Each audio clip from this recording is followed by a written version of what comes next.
Pemirsa, viralnya video Bupati Lebak Iti Oktavia Jayabaya yang menegur wartawan saat mewawancarai beberapa pejabat dari Balai Besar wilayah Sungai Ciujung, Cilaman, dan Cidurian beredar luas. Iti meminta wartawan jangan terlalu banyak bertanya.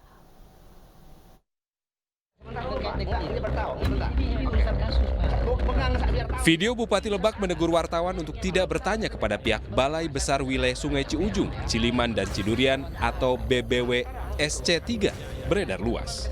Video berdurasi 52 detik itu menjadi viral. Dalam video tersebut, pihak Balai Besar Wilayah Sungai Ciujung, Ciliman, dan Cidurian atau BBW SC3 tengah berkunjung ke Pemda Lebak untuk membahas progres proyek strategis nasional. Setelah acara, wartawan mengajukan sejumlah pertanyaan kepada pihak BBWS C3 terkait masih banyaknya tanah warga yang lahannya terdampak pembangunan waduk Karian belum mendapatkan ganti rugi dari Kementerian PU. Namun tiba-tiba Bupati Iti menimpali dan langsung memarahi wartawan hingga akhirnya video tersebut viral. Iti mengatakan saat ini pihak BBWS C3 sedang mengerjakan proyek strategis nasional. Dari Lebak, Banten, Iskandar Nasution, Anyus melaporkan. Unit Resmo Polres Cimahi, Jawa Barat menangkap 5 anggota geng motor yang menyerang warga hingga tewas. Salah satu pelaku terpaksa dihadiahi timah panas lantaran mencoba menyerang petugas saat penangkapan.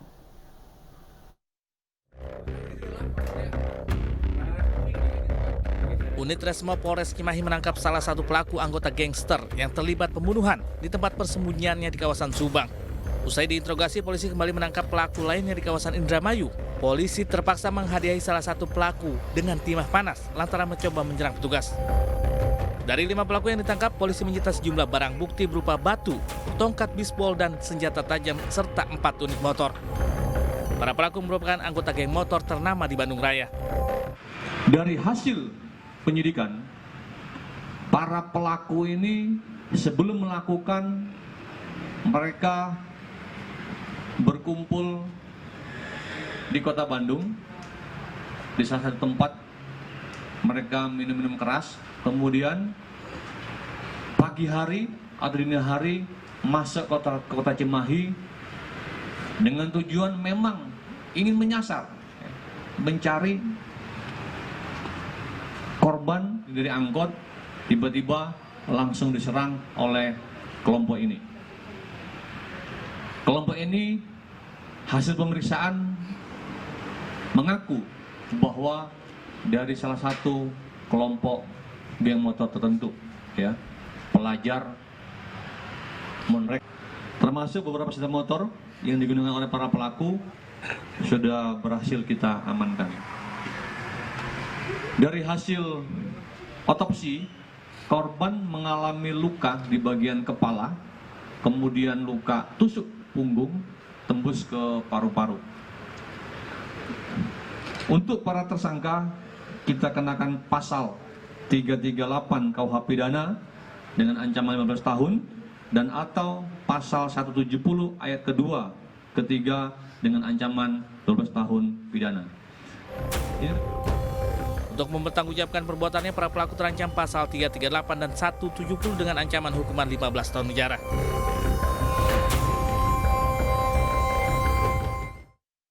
Terapis berinisial H yang diduga aniaya anak berkebutuhan khusus di Depok, Jawa Barat ditetapkan sebagai tersangka. Namun karena hukuman di bawah 5 tahun, tersangka hanya dikenakan wajib lapor.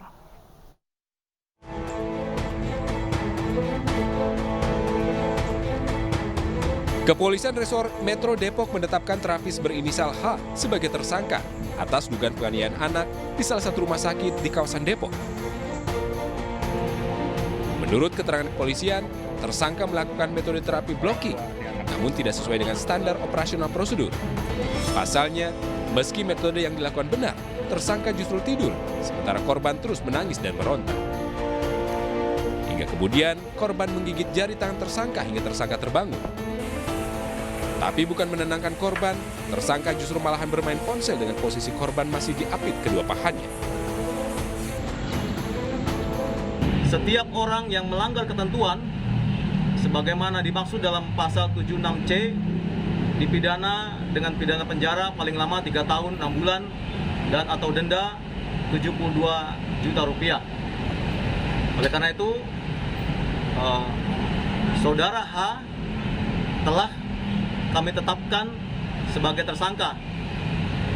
Namun karena ancaman hukuman tersangka di bawah 5 tahun penjara, maka tersangka tidak kita lakukan penahanan dan kita kenakan wajib lapor. Sementara Kepala Dinas Kesehatan Kota Depok, Mari Liziawati mengatakan pihaknya masih berkomunikasi dengan pihak rumah sakit terkait metode terapi yang digunakan tersangka. Metode tadi ini memang dari laporan yang diberikan oleh rumah sakit, ini merupakan metode dari terapinya, ya, terapi bicara. Tetapi kalau sampai kepada apakah memang seperti itu terapinya, ini kami masih juga berkoordinasi dengan organisasi profesi dan kolegium. Dari pasal yang dikenakan, tersangka tidak ditahan lantaran hukuman kurungan di bawah 5 tahun. Namun tersangka dikenakan wajib lapor. Dari Depok, Jawa Barat, Yung Rizky melaporkan. Polisi telah menangkap 2 pembunuh wanita pemilik usaha ayam goreng di Bekasi, Jawa Barat. Sementara anak korban yang sempat diculik pelaku ditemukan di wilayah Subang, Jawa Barat.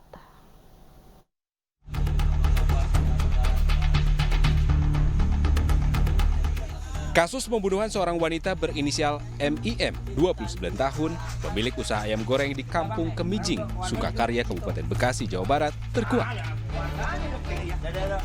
2 pelaku yang merupakan karyawan korban berhasil ditangkap polisi di kawasan Subang, Jawa Barat. Sementara anak korban yang sempat diculik pelaku telah ditemukan. Balita berusia 1,5 tahun itu ditemukan di sebuah pos satpam tak jauh dari lokasi penangkapan pelaku. Saat ditemukan, anak korban dalam kondisi lemas karena kelaparan, namun tidak ditemukan adanya luka pada tubuh balita tersebut. Pelaku berjumlah 2 orang, di mana salah satu pelaku masih di bawah umur. Motif pembunuhan karena pelaku dendam kerap dimarahi korban yang merupakan atasannya. Motif sementara dari pengakuan tersangka adalah karena sakit hati, yaitu terkait dengan gaji, terkait dengan perlakuan, karena yang bersangkutan ini baru bekerja 5 hari. Ya. Kemudian sekali lagi kami akan melibatkan psikologi forensik untuk mengetahui motif sebenarnya daripada pelaku-pelaku ini. Karena memang kita lihat selama integrasi yang bersangkutan ini seperti tanpa rasa penyesalan. Sebelumnya, MIM ditemukan tewas oleh suaminya di ruko tempatnya berjualan di Kampung Kemijing, Sukakarya, Kabupaten Bekasi, Jawa Barat. Selain membunuh korban, pelaku juga membawa kabur anak korban yang berusia 1,5 tahun. Menurut keluarga, terduga pelaku merupakan karyawan baru. Tim Liputan melaporkan. Pemilik mobil yang diseruduk singa di Taman Safari Indonesia 2 Pasuruan, Jawa Timur akhirnya mendapatkan ganti rugi. Peristiwa penyerudukan singa ini sempat viral di media sosial.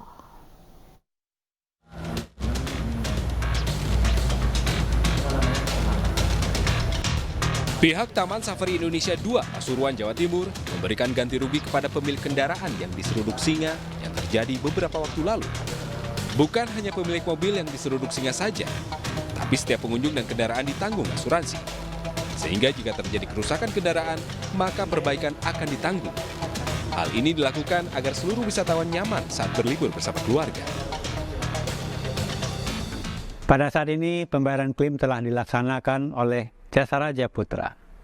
Dengan pengalaman ini, sebelum berkunjung ke tempat wisata, pastikan bahwa tempat wisata yang akan dikunjungi telah dilindungi oleh Jasa Raja. Segera melapor kepada pengelola apabila mengalami kejadian serupa, agar proses klaim oleh perusahaan kami dapat dilakukan.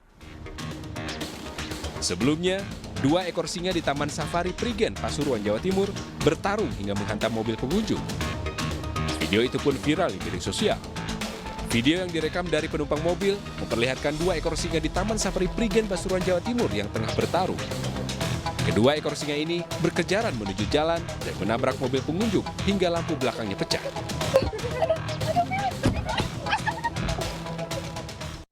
Lebih dari 1 pekan proses negosiasi penyelamatan pilot Susi Air masih belum membuahkan hasil. Sementara posisi Sandra masih terus dibawa kelompok kriminal bersenjata berpindah-pindah tempat.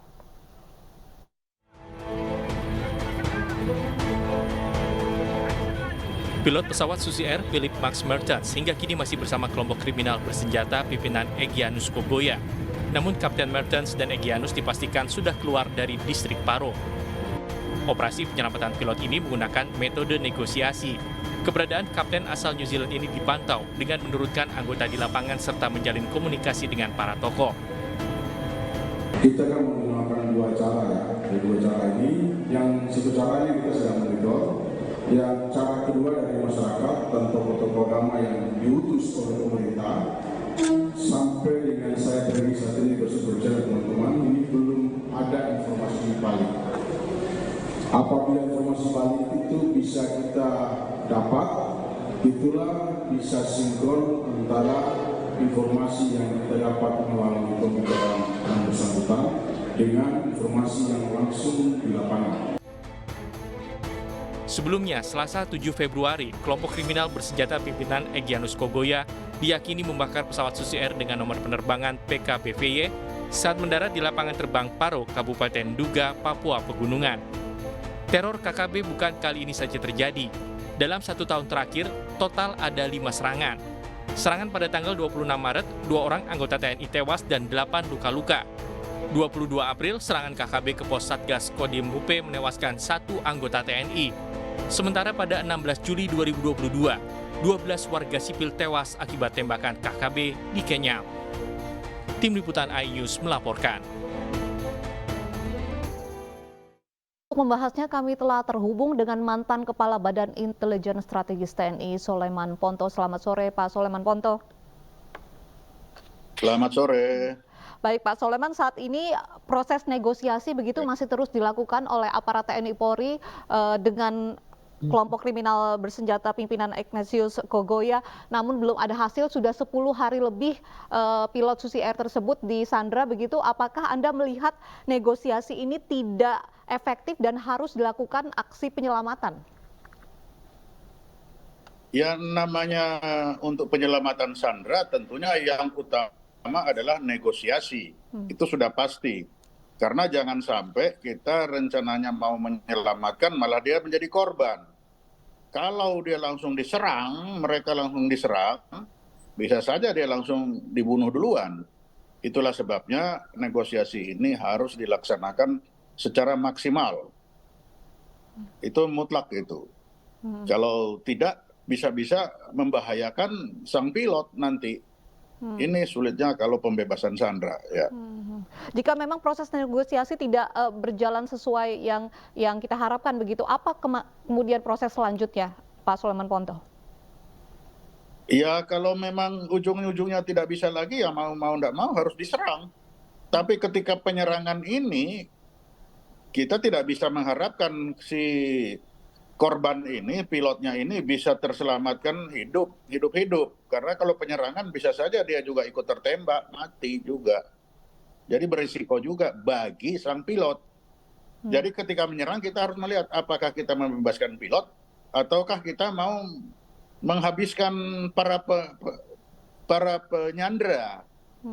Kalau menyerang kan sudah 2, membebaskan pilot dan menghancurkan penyandra. Nah, bisa-bisa si pilot ini juga tidak selamat kalau itu diserang. Jadi ada berisiko. Tapi saat ini posisinya menurut keterangan aparat gabungan begitu, KKB ini berpindah-pindah tempat begitu. Apakah Anda melihat ini tidak ada itikat baik begitu dari KKB ini untuk mengembalikan pilot ini? Iya, kalau lihat dari pernyataan mereka tidak akan mengembalikan pilot ini sampai Indonesia akan menyatakan bahwa Papua itu merdeka. Itu kan yang mereka sampaikan selama ini. Jadi kita lihat aja apakah apa yang mereka sampaikan itu betul-betul akan dia lakukan ataukah hanya sekedar gertak sambal aja. Itu. Anda melihat motifnya memang KKB pimpinan Egyanus Kogoya ini adalah menginginkan Papua merdeka begitu? Atau ya, ada betul. hal-hal lain Mereka begitu? memang mereka ini inginnya Papua merdeka. Itu tujuan mereka, maka itu sebabnya mereka memberontak. Tapi sayangnya mereka ini sampai hari ini kita nyatakan hanya sekedar kelompok kriminal bersenjata saja, kan itu. Anda melihat saat ini kan memang proses pencarian juga masih terus begitu dilakukan oleh aparat gabungan begitu. Anda melihat mungkin apa yang menjadi kendala begitu untuk penyelamatan dari pilot Susi Air ini? Yang menjadi kendala utama adalah para pencari ini tidak tahu di mana itu keberadaannya sang pilot. Posisinya ada di mana mereka tidak tahu. Itu yang pertama. Kedua, penguasaan medan. Mereka tidak menguasai medan-medan yang ada di Papua sana. Bisa-bisa ketika dia masuk terlalu jauh, mereka yang terperangkap di dalam. Jadi mereka ekstra hati-hati. Itulah yang mengakibatkan pencarian ini terasa lambat. Tapi di lapangan itu rasanya sudah lama sekali. Karena hutan Papua yang masih begitu lebat, wilayah Papua yang 3 kali Jawa ini luasnya, itu merupakan tingkat kesulitan yang sangat tinggi bagi para pencari itu. Sedangkan Elikogoya, para pemberontak ini, mereka menguasai medan, dia tahu jalan-jalan tikusnya kemana, menuju kampung terdekat di mana, mencari makan di mana. Sedangkan para pencari ini tidak tahu medannya. Bisa-bisa dia masuk ke sana kehabisan makan di tengah jalan. Kan itu susah lagi. Jadi memang gitu. Proses negosiasi yang harus diutamakan terlebih dahulu begitu ya Pak Soleman Ponto? Iya betul. Itu satu-satunya jalan negosiasi, mencari komunikasi supaya mereka lunak dan mau menyerahkan itu. Tanpa itu agak kesulitan karena melihat penampilan ketika itu, saya tidak akan melepaskan pilot ini katanya. Bahkan sampai ada ancaman akan dibunuh begitu merdeka. Pak Soleman Ponto, Ya. pilot Susi Air ini. KKB menyatakan bahwa mengancam akan membunuh begitu. Kan tidak ada dia bilang membunuh.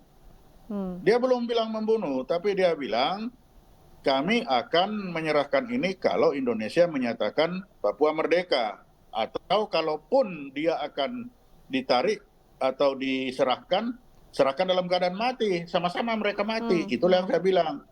Kalau nanti Indonesia kehabisan kesabaran menyerang, nah dia juga sangat mungkin juga dibunuh. Sejauh mana begitu Pak Soleman Ponto kemampuan aparat gabungan kita dalam membebaskan Sandra ini? Kalau kemampuan untuk pembebasan sangat tinggi. Mereka, apalagi TNI itu kan sudah punya pengalaman dalam pembebasan Sandra. Yang hambatan utama itu adalah medannya di sana. Medannya itu mau dicari di mana? Kalau pembebasan Sandra misalkan pesawat, udah tahu, pesawat ada di situ. Kelihatan, hebat.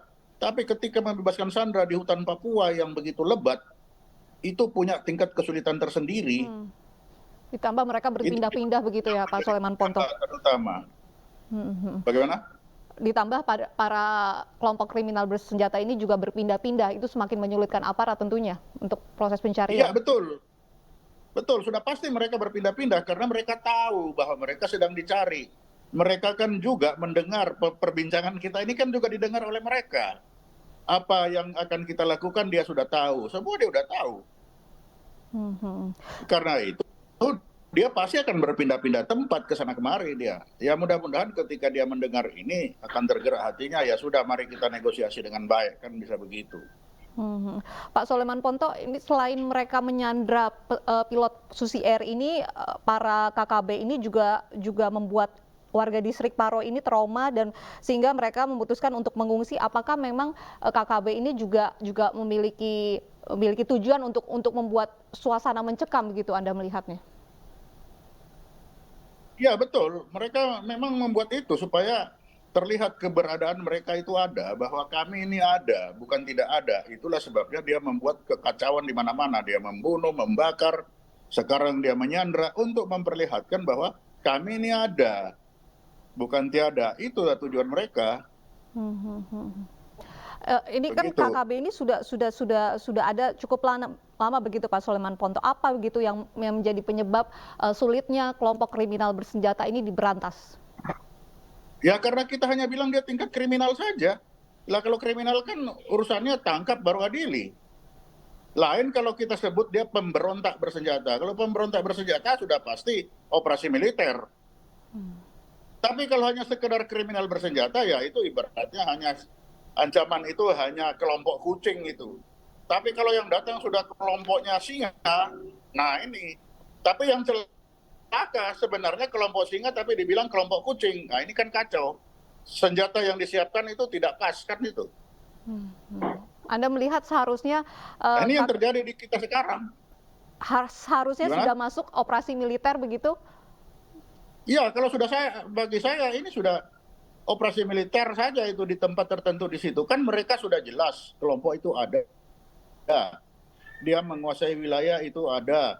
Dia punya hierarki. Dia sudah bisa menyerang. Itu sudah terpenuhi persyaratan bahwa dia itu adalah termasuk dissident armed forces. Yang lawannya itu adalah government armed forces. Itu diatur dalam hukum humaniter. Itu tergolong kepada konflik bersenjata internal, sehingga tidak perlu ragu-ragu. Tapi kita harus sebut bahwa mereka itu adalah dissident armed forces. Ibaratnya begini, kalau ancamannya itu hanya kucing, maka kita nyiapkannya senapan angin. Tapi kalau ancamannya itu singa, ya kita harus siapkan itu M16 kan begitu. Itu sebenarnya sekelompok singa. Sehingga kita hanya menyiapkan senapan angin. Nah, ini yang terjadi sekarang sepertinya itu. Kelompok kriminal. Kelompok kriminal saja. Kalau kelompok kriminal ya itu urusan polisi. Itu penegakan hukum. Padahal kenyataannya kan sudah lebih dari kriminal. Mereka itu sudah masuk di dissident armed forces. Sehingga saatnya lawannya adalah government armed forces, yaitu TNI. Nah sekarang tinggal pemerintah mau apa yang dibilang. Jangan sampai dibilang kucing tapi diserang pakai M16. Kan salah lagi itu. Oke. Nah kalau kucing ya senapan angin. Baik, Pak. Tapi sekarang harus jelas apa yang di depan. Baik. Pak Soleman, biasanya di dunia intelijen begitu, jika memang ada penyanderaan seperti ini, apakah aparat mempunyai timeline begitu aja. Jika berapa hari tidak negosiasi tidak berjalan lancar, kemudian akan ditingkatkan ke aksi penyelamatan atau seperti apa Pak prosesnya? Itu sangat tergantung kondisi di lapangan. Saya tidak tahu kondisi di lapangan. Para komandan lapangan itu sudah mentargetkan berapa lama negosiasi. Kalau tidak negosiasi baru menyerang. Itu sangat tergantung kepada keputusan dari para pemimpin-pemimpin lapangan.